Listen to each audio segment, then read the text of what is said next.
తల్లి ఉన్న పిల్లలు ఎలాగున పెరిగారో, తల్లి లేకుండగా పెరిగిన పిల్లలు ఎలాగ పెరిగారో మీరు చక్కగా బైబిల్తో కానీ మీ కుటుంబాలలో జరుగుతున్న ఆ యొక్క సంభవాలతో కానీ మీరు కంపేర్ చేసి చూసుకుంటే మీకే తెలిసిపోతుంది.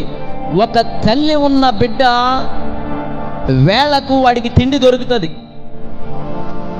సమయానికి వాడి స్నానానికి నీళ్ళు సిద్ధం చేస్తుంది, సమయానికి ఆడి స్కూల్కి వెళ్ళడానికి ఆహారం సిద్ధం చేస్తుంది, ఆడికి ఆ యొక్క లంచ్ బాక్స్ కడుతుంది, ఆడి బట్టలు సిద్ధం చేస్తుంది, ఇస్త్రీ చేస్తుంది, ఉతుకుతుంది, ఆడి సాక్స్ సిద్ధం చేస్తుంది, ఆడికి పాలిష్ చేసుకోవడం రాదు, ఆడి బూట్లు ఆడి స్కూల్ నుంచి ఇంటికి వచ్చేసరికి ఆ బూట్ నిండా బురద చెత్త పేడ అన్నీ అంటికిపోయి అట్టకట్టేసి ఉంటే మమ్మీ ఉదయాన్నే లేచి ఆ షూలు తీసుకుని క్లీన్ చేసి బాగా పాలిష్ చేసి చక్కగా పెడితే ఐదర వేసుకుని టిక్ టిక్ మని నడుచుకుంటా వెళ్ళిపోతూ ఉంటాడు. కనీసం థ్యాంక్స్ కూడా చెప్పదు కదా అమ్మకి.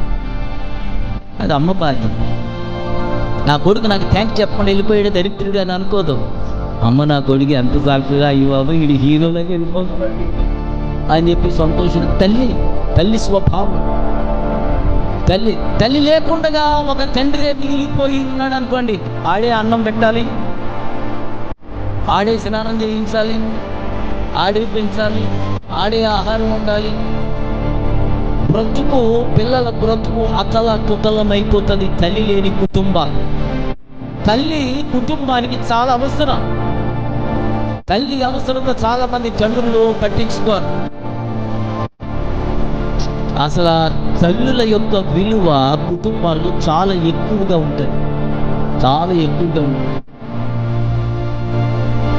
కానీ దేవుడి దగ్గరికి వచ్చేసరికి దేవుడి తెలుసా, నీ తల్లైనా నిన్ను మరిచిపోవచ్చునేమో కానీ, తాను కన్న బిడ్డను మరిచిపోవచ్చేమో కానీ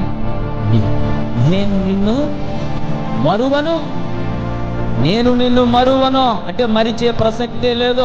ఒకవేళ తల్లి పనుల్లో పడిపోయి మర్చిపోయినా నేనున్నాను చూసారా, నేను మరిచిపోయే ప్రసక్తే లేదు అని ఈ సృష్టికర్త అయిన దేవుడు ఈ రోజు నీతో మాట్లాడుతున్నాడు. దేవునికి స్తోత్రం కలుగును గాక. హల్లెలూయా.